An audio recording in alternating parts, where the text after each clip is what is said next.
Good morning, everyone. It's been a couple, there were live casts, but it's been at least a couple weeks for me since I've been on. I don't think Max was on to a conference last week, so we I haven't seen. did. I had a conference last week. I had the East Coast Genealogy Conference, and I flew to Baltimore to be a part of the virtual control room because MyDNA.org was one of the organizers. It was interesting. It was interesting flying. It was my first time flying in 2 years. And it was my first time being around people unmasked, but we had all tested, so we all knew we were negative and we were all vaccinated. It was very interesting. It was interesting.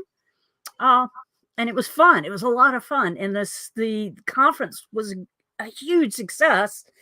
And WikiTree got lots of shout outs from some of the big people like Roberta Estes and, well, me, if you count me as a big person. There are a lot of people who were talking about WikiTree at the conference too. So hopefully that was a good thing. So yeah. How was your week? How was your 2 weeks? Busy at work. Busy at work? Busy.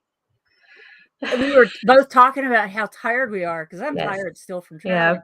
And we've been yawning. And so my pre-show dance, when the music is playing before we start the show, I'm always dancing to try and get myself hyped up. And I was going.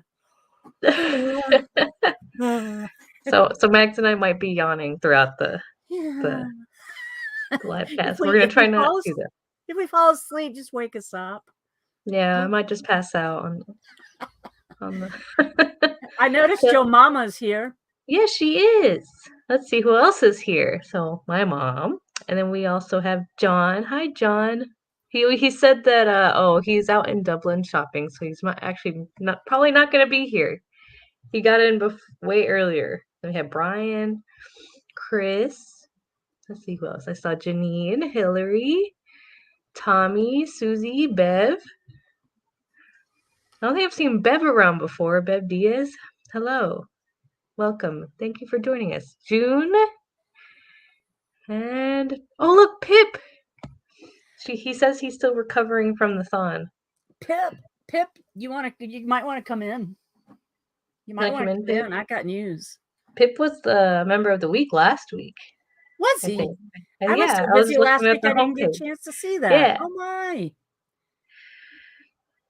Did they show a picture of him in his kilt? I need to go look at that. If they didn't, I'd be disappointed. Really? They should. Really? I don't. Well, the little icon is just of his face, but I don't know if they have another one of him in his kilt. Oh, cool. You joined last week, like you joined WikiTree last week, Bev? Or maybe she just joined the lives last week. Oh, gotcha. Well, you know what? I have an interesting question of the week. What is the question of the week this week, Max? The question of the week this week? Well, it's what's a funny anecdote you found in your family research? And there's an overall theme of the funny stuff, and I'm going to talk about that in just a minute, but we can go down and look at some of these answers. The best answer voted up by Sharon Giavarini. Chris Ferriello can tell me if I pronounced that correctly. And Greg's not here today. Greg's funeralizing, so we'll see him next time. Greg's doing his music he's thing. Playing music. He's playing a dirge. This one is from Anonymous Read. I had a great-grandfather who repeatedly startled motorists. As an older man, he would lie down by the side of the road to rest when he got tired walking. Of course, you just lie down. My paternal grandfather, wearied of grandma's insistent request for an indoor toilet due to the chill of the outhouse during the cold winter months, so he just, instead of giving her an indoor toilet, he covered the seat with softened squirrel pelts. Interesting.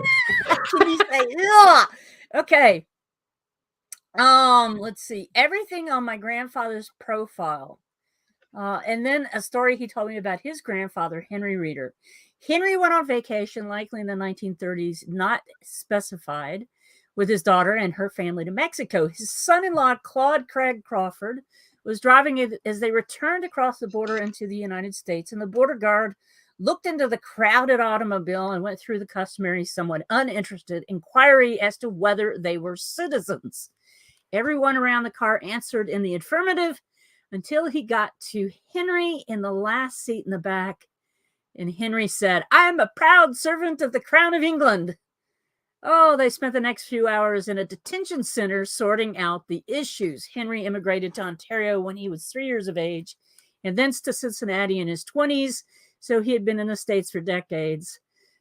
Claude was less than pleased with his father-in-law. That's a funny one.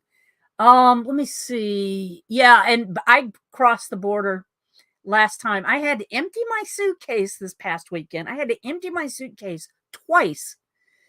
And then the drug dog came and put its head on my lap at one point. And I'm like, I'm wearing my grandma's jeans t-shirt.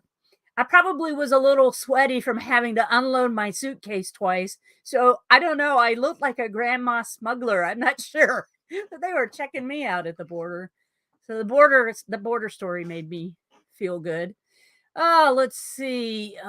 Several stories about my dad's life. In 1953, he was a medical officer in an RAF base, and my parents had very little money, and there was no chance of owning a car. So at 8 months pregnant, my mom was riding a pillion on my dad's motorcycle. I'm not quite sure what a pillion is, but I think that the guys can tell me, or the girls can tell me who do ride. The commander's wife thought this quite inappropriate and suggested my dad get a sidecar. And I have this mental image of my very pregnant mom trying to climb in and out of a sidecar on a motorcycle. That's funny. Let's see. This one's interesting. I was tickled to learn. Tickled. This is a funny anecdote. Tickled to learn of a Quaker ancestor in Massachusetts in 1666 being taken to court and fined for stealing a Bible from the meeting house. For stealing the Bible, he was fined £1, and for telling a lie about the same 10 shillings.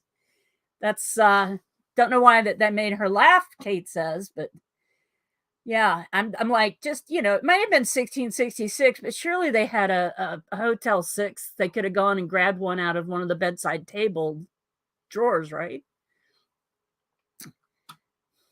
Sarah, are you even listening to me? I am listening, but I have my thing You're on looking mute. ahead. Oh, let me see. Okay, this is kind of funny. My great-grandmother, Jessie May Longan, would tell stories about her grandfather. The rumor that he ran with the Jesse James gang. There's no confirmation on that. But her great-grandmother, Jessie, would tell us that when she was young, she and her siblings would go and visit her grandparents, and that she remembers them jumping up and down on their grandparents' feather bed until it exploded. And the feathers would go everywhere. And then her grandmother would just laugh and laugh at the kids doing this. I, for one, I don't know if you've ever tried to clean up feathers. They're not easy. It's like chasing ghosts. They just fly everywhere. Okay, so the whole crux of the story is that supposedly this John Bowles Longan, who was supposedly with the James gang, actually did rob a couple of banks. And so the family had lots and lots of money. And instead of washing clothes, they just went out and bought new clothes. And, oh, go ahead, make the feather bed explode. It doesn't matter because we can just buy a new one. So that was the funny anecdote, that maybe they really were people who had robbed banks. Let's see, from David McNichol, and that was Eric Weddington. From David McNichol, this is a fun one. There was a very, very, very cold time, and there was a baby due, and they had to go 25 or go into town, which was 25 miles away, and they were going to bundle up and go in a sled. They ended up having to wait a week. Now, it seems like the baby was very, very, very good about not being arriving. So they had to wait a week. And there's a picture of the sled that they took in and all the snow to go and have this baby in a town where there would be a bunch of people. There were 3,000 people in the town, and they lived 25 miles out of town. So that looks like a very cold. If I was a baby, I would not want to be born in that cold. No, I would wait till I got to a nice, comfy hotel room. Well, Well, at least if the photos of the week don't have any animals, we've seen a photo with an We've seen animal today. there's a horse and there's 2 horses and a dog. What kind of dog is that? Is that a husky? No, it looks like a collie of some kind. But Okay, is this can't another see that dog right well. here? What is this? A cat? Is that a cat? That That's a does cat. look like a little cattail, yeah. There's a cat Running in the snow. walking with that is craziness. And I like how you can see the shadow of the person taking the photo too. That is too. See, we should just do everything as a photo of the week. Yes. All right, so that's Leon McNichols, and they've got lots of photographs on that profile. I see. And that's the house supposedly. Isn't that cool? So lots of good photos on that profile if you want to go check it out. It's not McNichol 383. It was McNichol 388. So he has the wrong number up. It just took me a bit to find it. Let's go back. Let's see. Counterfeiting. There's a counterfeiting story, but they can't find any information about it. But it's obvious that it happened. Now this is the best one, and this is kind of the crux of the story of the whole thing for today, is that the best anecdotes that people seem to be acknowledging are the ones where a family member played a trick on their future family historians, their future us. They played tricks on us, the people from the past. So here's one. Still waiting to find out our family secret. This is from Kim Myers. Still waiting to find out our family secret. My mother would respond whenever we asked about the family, family. She would say, "Don't go looking." Well, as a teenager, I found her divorce papers from her first marriage. She never talked about. We also found she was born a year earlier than she stated. She led us to believe that she and my dad were born only a month apart. She graduated a year after my father, and she had missed a year of school due to rheumatic fever. My father was terminally ill with cancer, and he told my sister there was something he needed to tell her. He passed away before revealing the secret. My mother was terminally ill for years later, and her best friend told my sister there was something she wanted to tell her. She died without ever revealing her secret. So these 2 people told their family, "I've got this big secret to tell you, but I'm not going to tell you before I die. Figure it out on your own." You So took that's their secrets to the grave. Yeah. You family historians, you'll never find out. Kim is saying, well, maybe she was pregnant and she really went away somewhere instead of having rheumatic fever to have a baby. I kind of have a story like that with in our family where somebody might have had a baby and there's pictures of her pregnant. When was she pregnant? Was it when she was pregnant with her first child? So that's kind of the funny stuff about today's stories. Go back and read through them. They're not a lot. And amazingly, I noticed that Brian, how did we get here? Genealogy didn't post an answer for the question of the week this week. Brian. So yeah, go check them out. There's also one post in the Facebook. See, I'm not quite with it this morning. 5 children, 4 girls, 1 boy. One day my great grandpa was talking to some friends about trying to raise 4 girls, and one of them said, "John, the devil must have owed you a debt and he paid you back in daughters." There you go. That's a good one. A funny story from my grandmother, when we would be going to the lake from Lawrence, we would going to Lake Greenwood for our annual Templeton family reunion, and we would go under this like industrial plant area that had a pipe that went across the road. And every time we drove under that pipe, she told us a story of how my father used to tell his little brother Johnny that he had to duck or the pipe would hit him in the head, and Johnny would always dive into the floorboard of the car. We always found that very interesting and very funny every time we drove under that pipe. So there you go. That's the question of the week. That's the question of the week. Funny anecdote. I want to mention something. We had a really great post in G2G. Now look at these views. 7,000 views. And what is it, Pip Shepherd? It is, do you have Scottish ancestors or an interest in Scotland? Come join us in the Scotland Project. This post has had the biggest response and the fastest response of any post, according to WikiTree in chief Chris Whitten. And he's ecstatic over this. So if you're interested in the Scotland Project, they think that maybe this is the reason why. You will begin your journey down our new tartan trail. You can learn more about it if you click that link, where you'll not only improve and or learn new skills researching your Scottish ancestors, but will also meet new people and learn to work within an active collaborative WikiTree community. Once you completed the tartan trail, you'll be invited to join other teams within the project that interest you. So I don't know, is getting a guided tour to how to use WikiTree worthy of 7,000 views? That's the question. That's pretty cool. So That is pretty cool. if you Way to go, Pip. Yeah. Is Pip one of the leaders of that? Sheena Tate. Now I have to say, Sheena Tate is one of my Templetons. I don't know if she's one of my Templetons, but she works on Templeton profiles like crazy. And she and I have been working on the Templeton DNA and the Templeton Name Study Project forever. She does a lot of the Scots Templetons. I do all the Irish Templetons. It's been working really well. So huzzah to Sheena and the people in the Scottish project for that. Betsy says maybe because there's so many people are getting heavy. Mine, Betsy, mine is so crazy. It says I'm 69% Scottish and I have 0 Scottish connections that I can find. And the Irish connections that I've been able to find that would be Scottish connections in Northern Ireland, they end up being Irish DNA. So I'm not sure. I don't have that kind of Scottish percentage. I have Irish way up there in all my other DNA tests. So I think that something's going on with Ancestry's algorithms.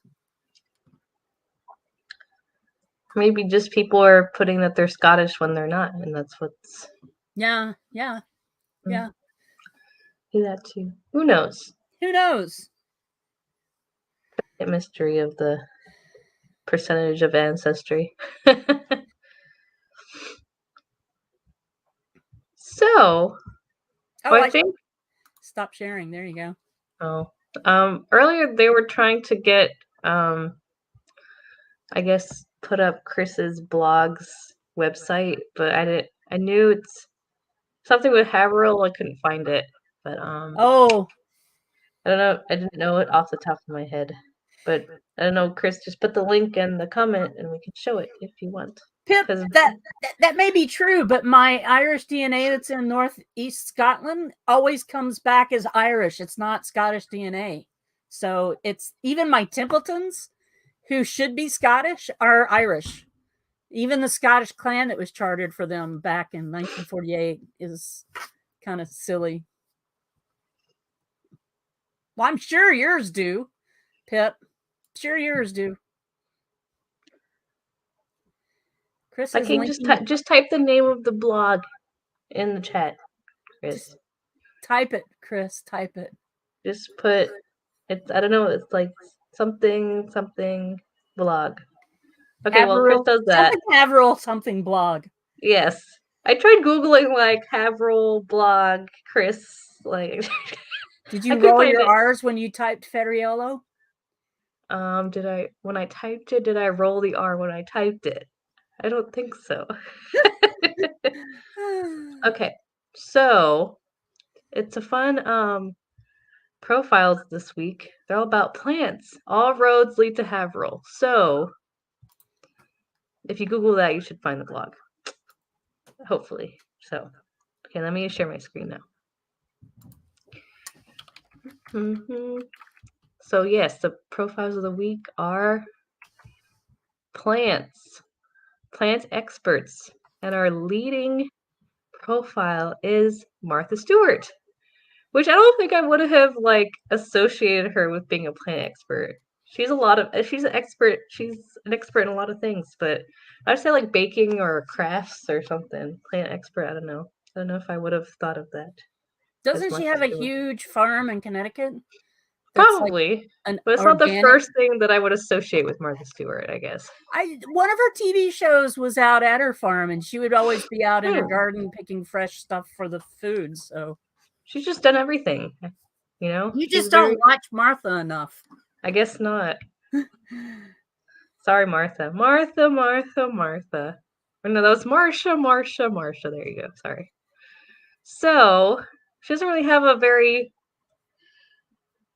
in-depth biography on WikiTree, but I'm sure many of you know Martha Stewart. She was born in the 40s, born August 3rd, 1941. American businesswoman and TV personality. You know, she bakes, she cooks, she crafts, she does everything. So I don't know if we have any fun facts. Let's go look at her garden, I guess. Specialized in gardening, homesteading, and homemaking endeavors. So Martha Stewart garden. Let's look at her garden. Let's look at some images of her garden. Oh, look at Martha Stewart and her. My garden looks nothing like that. No, mine either. I have some plants outside. I'm growing some cucumbers and basil and mint and it's jalapenos. Far too early to plant nothing here. Yeah, well, you're in a different zone for plants. Maybe one day I'll have a garden this big. So that's Martha Stewart, everyone. If anybody has some fun facts about Martha Stewart they'd like to share. Oh, she was also on Finding Your Roots with Henry Louis Gates Jr. So you can check out that episode. Season 1, Episode 8, PBS. Okay, let's go on to our next. And please let us know who you're most closely connected to. So the next one, Liberty Hyde Bailey, says co-founder of the American Society for Horticultural Science. Born March 15th, 1858. He's a Pisces, just like me. In Michigan, and he died December 25th on Christmas in 1954 in New York. Look, apparently he migrated to Brazil. So he was a horticulturist, author, botanist, professor, and dean at Cornell University. He was a man of all seasons. He was the dean of College of Agriculture at Cornell. Let's see. He said he went to Brazil. Well, why did he go to Brazil? That's what I want to know. He wrote a lot of books about plants. A lot of books about plants. Oh, I want to know why he went to Brazil. Okay, let's go. Okay, we're gonna do some Googling today. Liberty Bailey, Brazil. Why did he go to Brazil? Oh, apparently he collected palms in Mexico, Panama, Venezuela, Brazil, Colombia.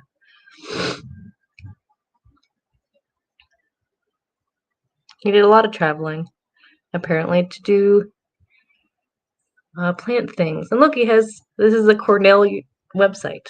So they made a page for him. That's pretty cool. So that was Liberty Hyde Bailey. Next we have Sir Joseph Banks, a botanist and naturalist, born in February 13th, 1743 in England, and died June 19th, 1820. And look, he's on the Australian $5 banknote in 1967. Let's see. He was, let's see. He went to Oxford University without obtaining a degree after obtaining an inheritance in 1764, and he entered on a natural science path with emphasis on botany. Apparently, he went on some expeditions, and one of them by HMS Niger to Newfoundland and Labrador in 1766. He was also elected a Fellow of the Royal Society. Then he was also went on one with Captain James Cook's ship Endeavour.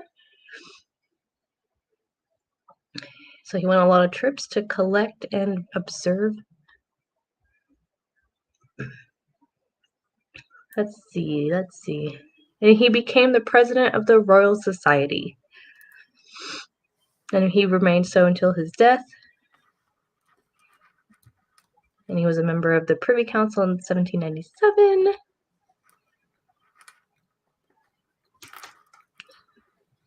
And apparently there's still his life collections notes are still being cataloged 20 years after work began in 1989. So they're still kind of gathering everything he's done.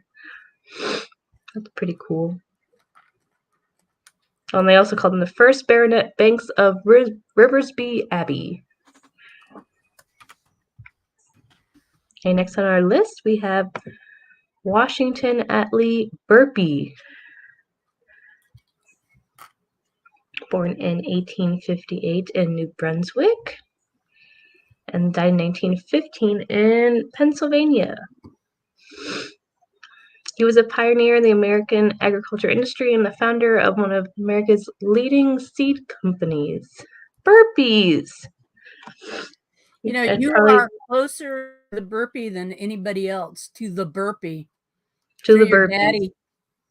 That would make my dad happy. I think he likes to buy the. I feel like the Burpee seeds, but I've seen them before.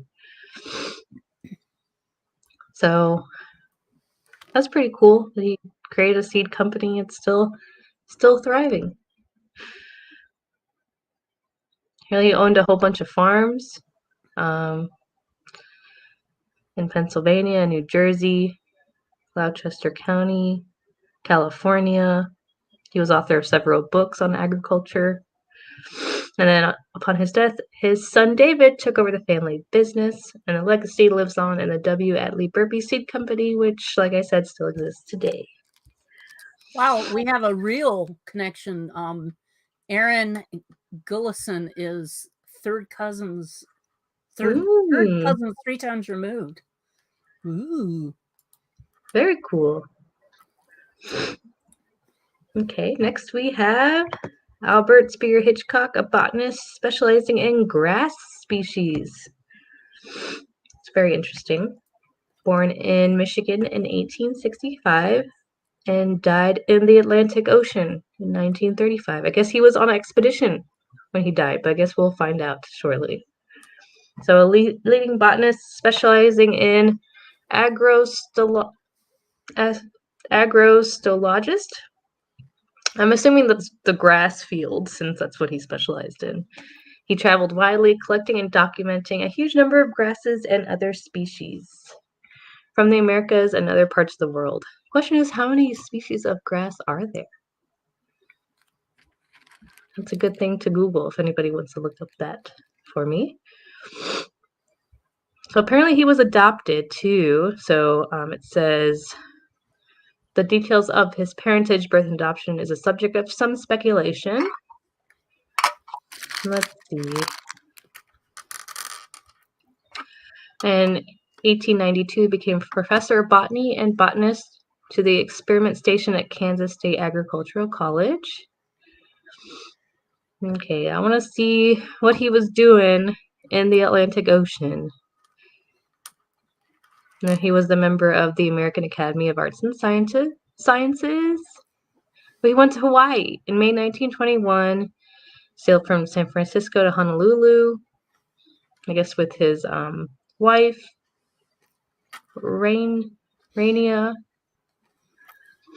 Okay, so Albert died on board the steamer of City of Norfolk, bound for Baltimore, after a heart attack on the 14th. Oh. Guess they were just traveling a lot and doing grassy things. Did anybody look up how many species of grass there were? Or no? Okay, I'm going to look it up then. How many grass species. 1,000. About 11,000 different species. Susie lot. Carta seems to be the most related to all of these people. Yo Mama says, Joe Mama Lots. says lots. We'll Thank go you with for that her number. insight, Mom. Okay, next on our list, look, a Sarah without an H. Sarah Plummer Lemon, a botanical illustrator and cataloger. So she liked to draw plants. She was born in 1836 in Maine and died in 1923 in California. So she went from one side of the country to the other. So apparently she was a nurse for 2 years at Bellevue Hospital caring for wounded soldiers in the U.S. Civil War.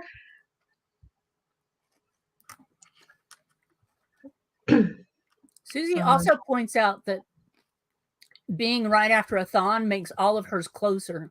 So every time we go through and we connect more people, the closer we are to our connections. That is probably true. I wonder if we go back to see past ones, kind of knowing what our connections were before, how they've changed. Yeah. That would be something fun for Alesh to keep track of. Mm-hmm. So Sarah Plummer,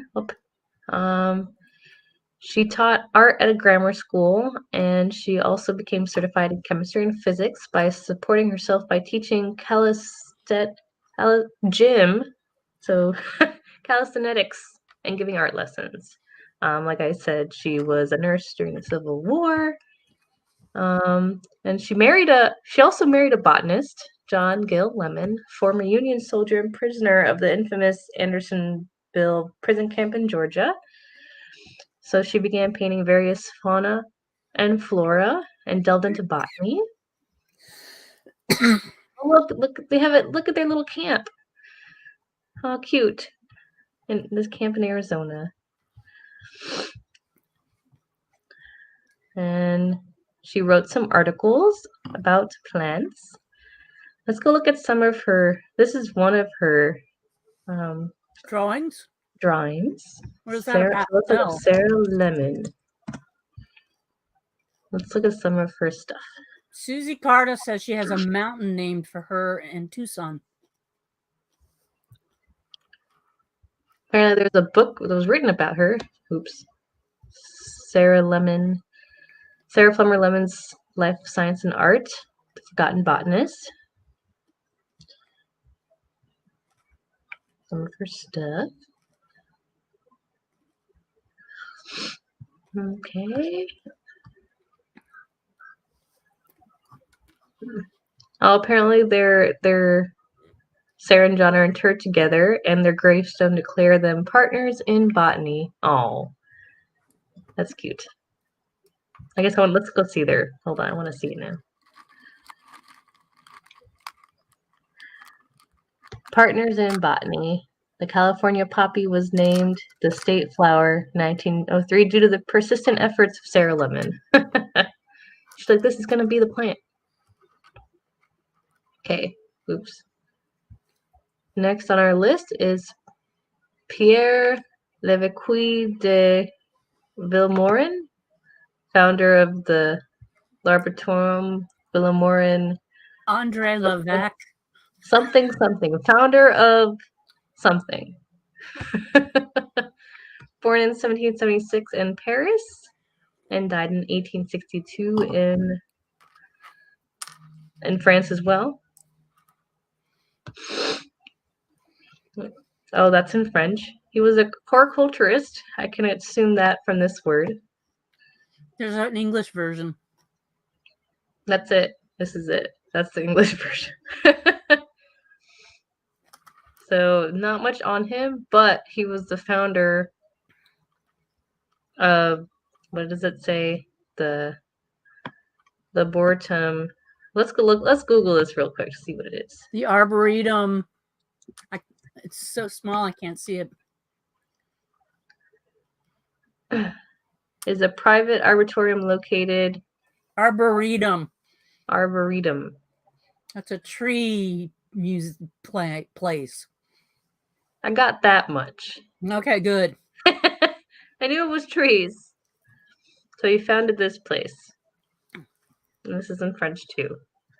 So let's go to the next one. Ooh, look. Next is Gregor Mendel, father of botanical genetics. Oh, look, Mags, he does is plant the father DNA. of genetics, period. For plants. Well, he figured out, though, how genes are inherited by studying peas. In Interesting. 1865. He is the father of modern genetics. So look, he is not just plant founder of botanical genetics, but genetics. So he was born in about 1822 in the Austrian Silesia, and then died in 1884 in Austria-Hungary, which is now the Czech Republic. So Johann, or Gregor, Johann, sorry, I should know better. So he given the name Johann at baptism, but assumed the name Gregor when he became an Augustinian monk. Oh. Oh, look, he apparently there's an article about him, like I said, YouTube video. 5 scientists with ideas that nobody believed who were right. I wonder. So, in 1847, he was ordained as a priest, and then he had his experiments with pea plants from 1956 to 63. And then he has the presentation in 1865. And in 1868, he was elevated to the position of abbot at St. Thomas. So he was a genetic priest. He was a genetic priest, even before the word genetic came about. Okay, next we have Martin, I don't think I'm going to pronounce his last name right, Mobius, but I think the O's pronounced a little different. He was a director of Botanical Institute at the University of Frankfurt. Born in 1859 in Dusherbund, which is not even going to try to guess where. Netherlands or something? Somebody wants to correct Leipzig. me? Huh? Leipzig.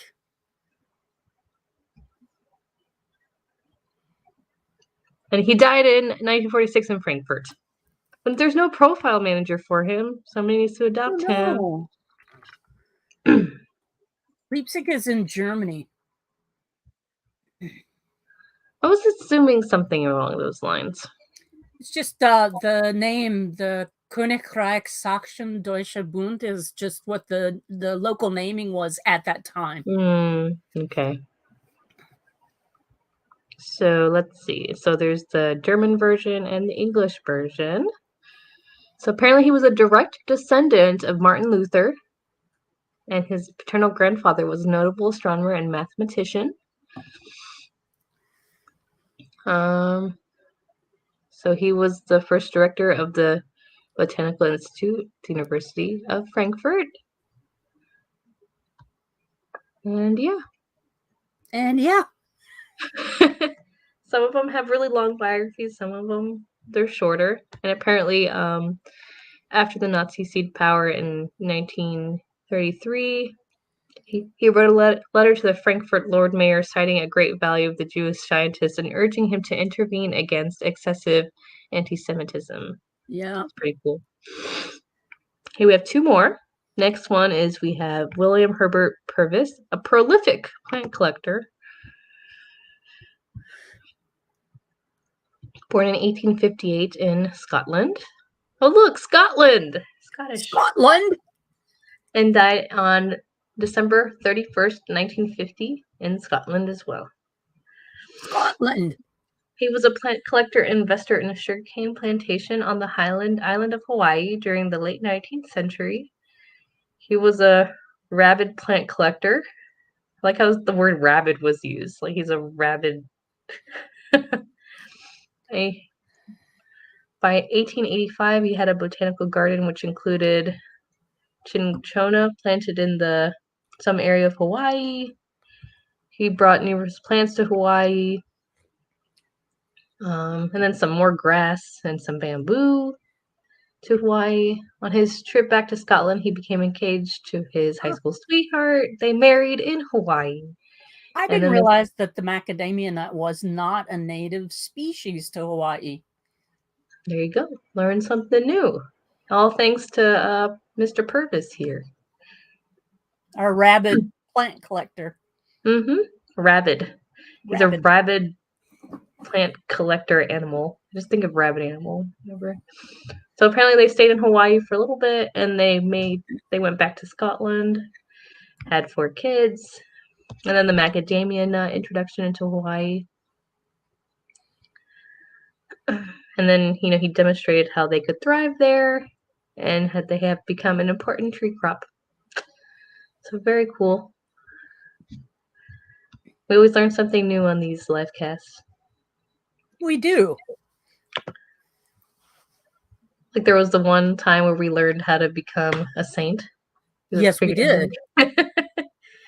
So our last plant expert was Carl Linnaeus Von Lin, a botanist who formalized in binomial nomenclature. That's a mouthful. So he was born in 1707 in Sweden and died in 1778 in Sweden. So let's see. He systematized the scientific nomenclature of living things and developed a hierarchical classification system under kingdoms, classes, orders, genera, and species. Although he was not the first to use the binomial nomenclature system, his works popularized in the scientific community. Nice. And then he also created many of the Latin names, and many of the Latin names created for specific plants and animals. He went to study botany and medicine, first in Lund and then in Uppsala, and then he set off on a journey to Lapland in 1732. Let's see. And he was knighted by the king in 1757 and introduced into the House of Nobles in 1761. And his name as a nobleman became Carl von Lin. And apparently his best known works are 2 massive catalogs of plants and animals. John Tyner just announced that he's now in the car, and it's right on. It's in right, sustaining ourselves, eating mixed berry crumble slices, and mom eating nori seaweed crispies. That does not sound very good. Now the berry crumble, yeah, but not the seaweed. But right on, keeping that theme. Woo! And that's pretty much it for Carl. So those are all of our. All of them. Yeah, that was it. Those are. I wanted to post something that Betsy said, Betsy Coe, during the connections we were talking about, who's connected, and I was posting some of the connections. And Betsy says, 2 weeks ago, I spent about 6 hours disproving a relationship so that I could disconnect 2 profiles, and that her connection paths have taken a big hit. But I'm happy that it's accurate now. That's what it's all about. It's about being having an accurate tree. And if you find something, even if your connections take a hit, and I can't say, oh, Betsy Coe's related to everybody by 1 degree, we can still say Betsy Coe's very accurately related to these people by 500 degrees. Okay. Yay, Betsy. Ooh. Sarah with an H. Yes, Sarah with an H. Unlike Sarah without an H. We're going to look for bunnies. Yes. Did you notice that the picture on the main page was a yes, little... I saw that. But it wasn't a real bunny, was it? I don't think so. Stuffed bunny. It's a stuffed bunny, yeah. But it was adorable. So, you share your speaking of photos, this week's photo theme is Happiness. Share your screen. Ta-da! Ta-da! Okay, so let's go look at the, let's see, we have 11 photos to look at, and then we'll look at the G2G post. Oh, the babies. I guess that would make somebody happy, holding like probably their grandchild, Yeah. their granddaughter. Oh, Frances at age 75, still driving, preparing for a picnic. What state is that? It's Ontario. Is that Ontario? Is that an Ontario place? That's what it says. Good things grow. Oh, this is a cute one. Definitely, they definitely look happy. Love. True love. Oh, this is love. There's another one of somebody holding a baby. I guess holding babies makes people happy. Babies make people happy.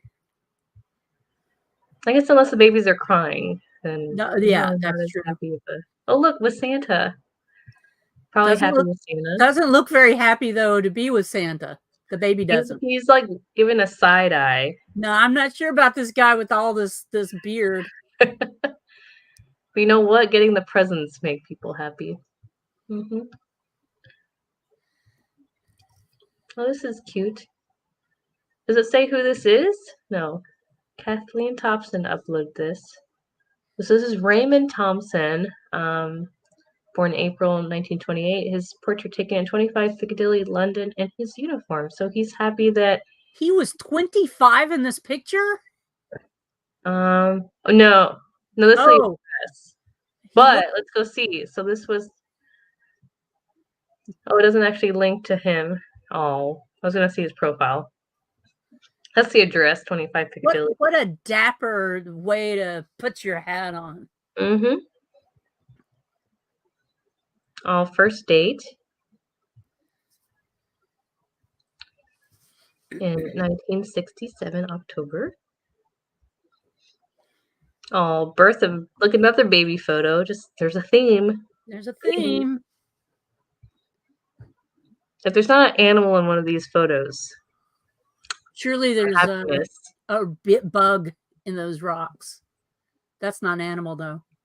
No, yeah, you can't see them. So Lloyd Wright and Florence McLean. Cleveland Rock in Oregon.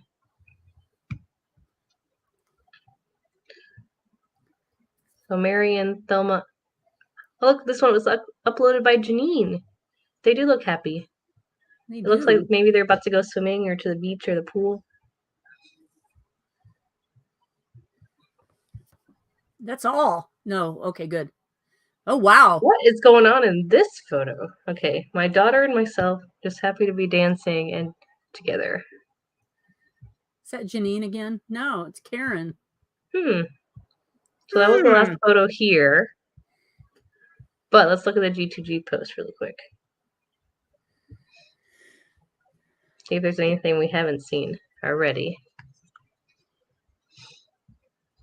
We saw this one. Uploaded by. Oh, look!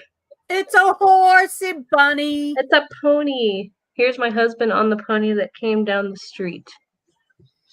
What is this going to take me to? Aww. That's another photo of him on the pony. That is adorable. Just a young hop-along Cassidy fan.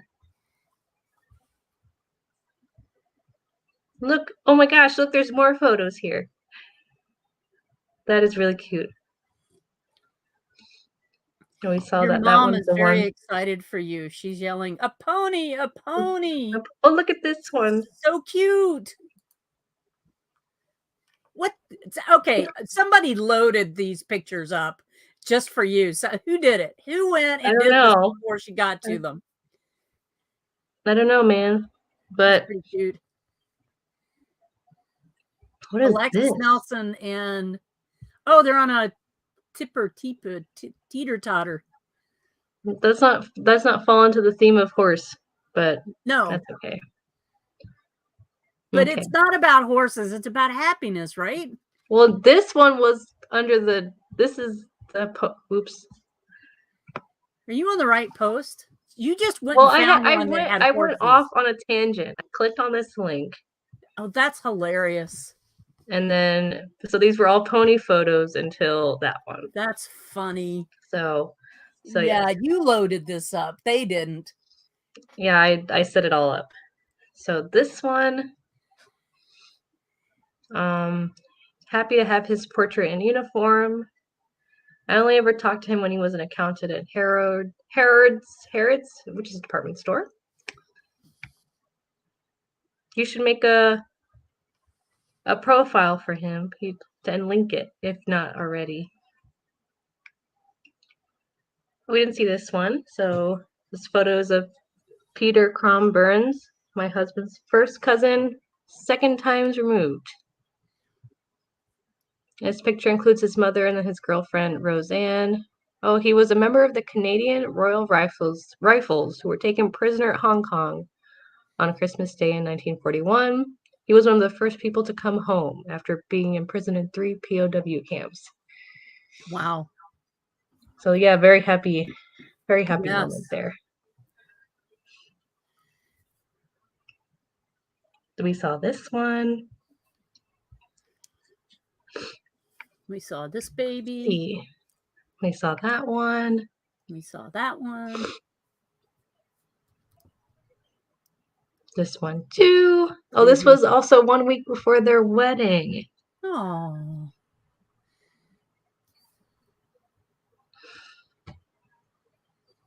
Oh, the Santa photo that we're not really sure that he was happy or not.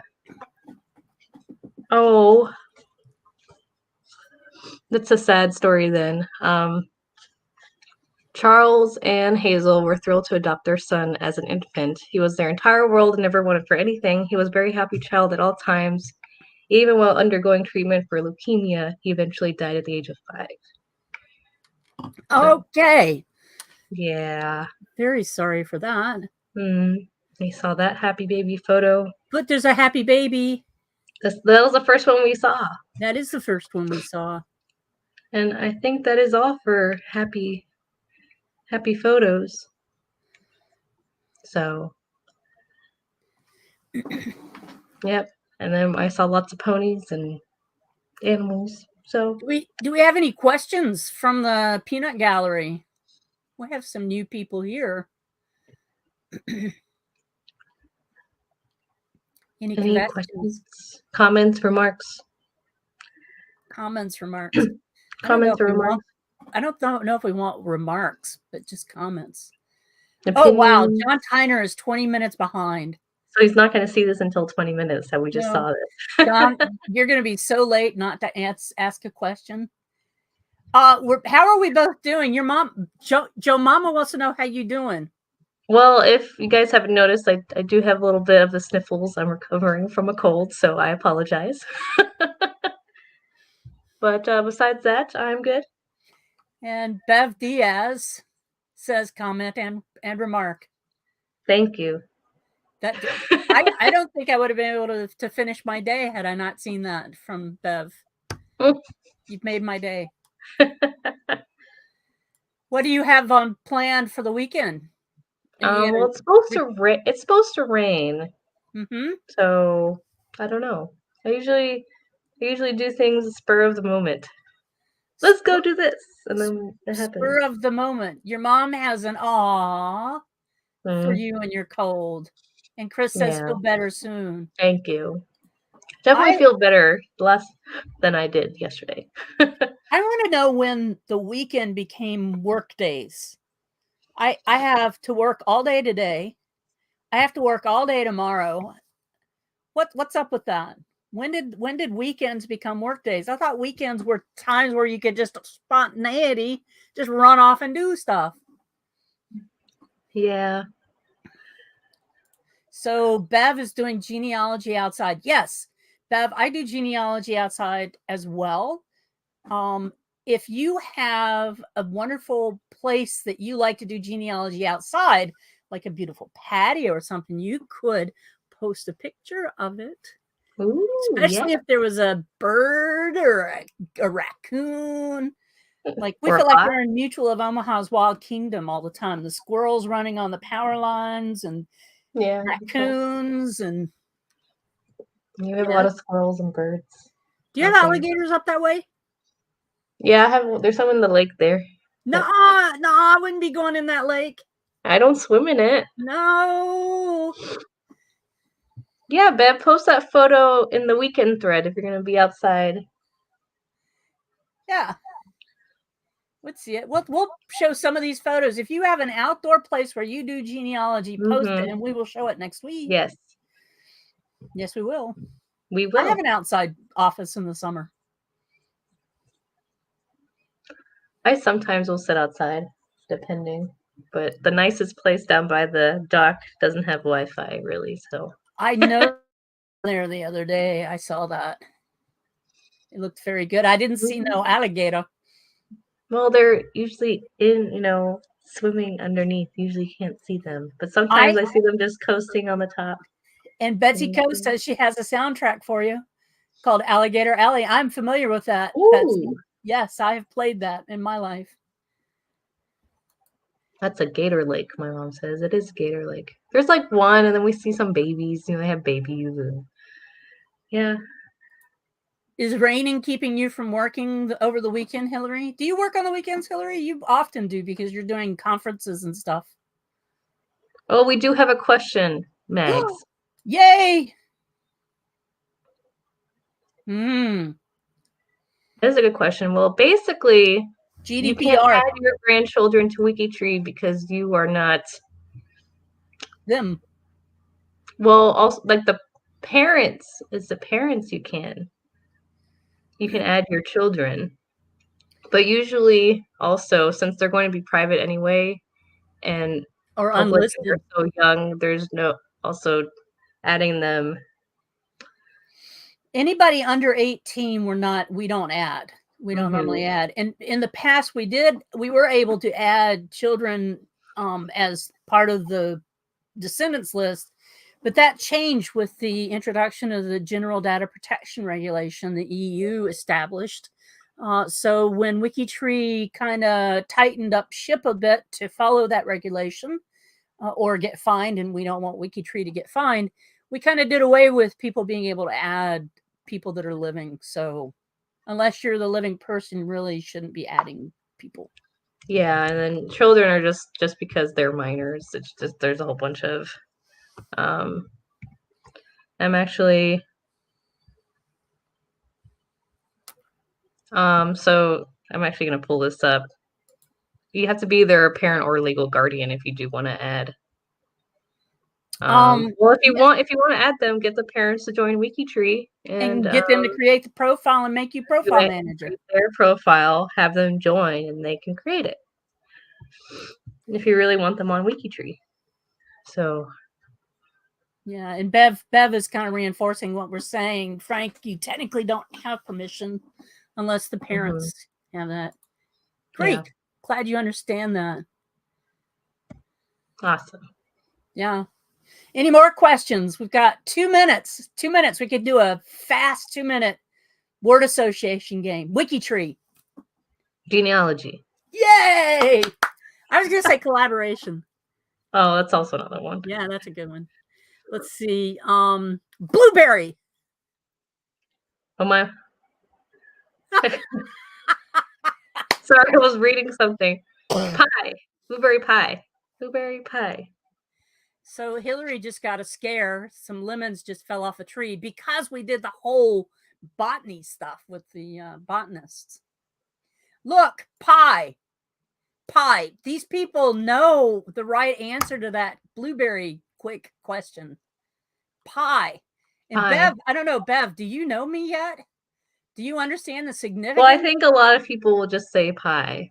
Look at Betsy Coe. Favorite thon snack? Blueberry pie. I've never seen Mags just eat blueberries by themselves during a thon chat though.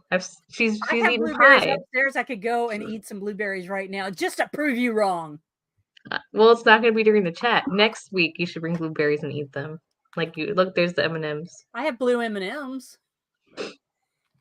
blueberry flavored coffee this morning. Ooh, I don't like flavored coffee.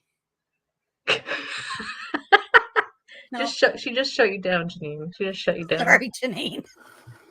No, coffee just should taste like coffee. Blueberry muffins. I had vanilla flavored coffee this morning. I think vanilla's okay. You approve of vanilla? No. Just Okay. coffee. Just coffee tastes like coffee. And even if I go to a place, that's so horrible. I'll go to a place and they've just made somebody a hazelnut coffee before they make my like espresso, and it'll taste like hazelnuts. Take a sip, I'll go, why did you? Why would it taste like hazelnuts? Usually they use a flavor, Because don't they? they didn't clear out the coffee. But isn't that usually a pump that they use? Like no, the flavor this is pump? like if you go on a store and they actually grind the coffee and make your espresso. So that's the actual hazelnut coffee versus a syrup. I see. Sausage and blueberry pizza? Yeah, blueberry pop tarts could be there. Yeah, Chris. Ooh, I had remember I sent you that blueberry smoothie sour beer that one time? Yes. Blueberry beer. I had blueberry wine once with Amy Johnson Crow, and it was the worst thing we've ever had. Every time we see each other from now on, it's like, no blueberries, okay? No blueberries. Hey, guess what? What? It's past. I know. Yeah, and right when Aaron says I bought blueberry coffee as a PEI, that was very good. Tea maybe, Fran. See, what we just get started on blueberries. It always happens with you, Max. I know, blueberries. Laura, thank you for backing me up. It's time to go. Yes, it is. I'm going to play us out. So let me get the branding up here. Bye, everybody. Bye, everybody.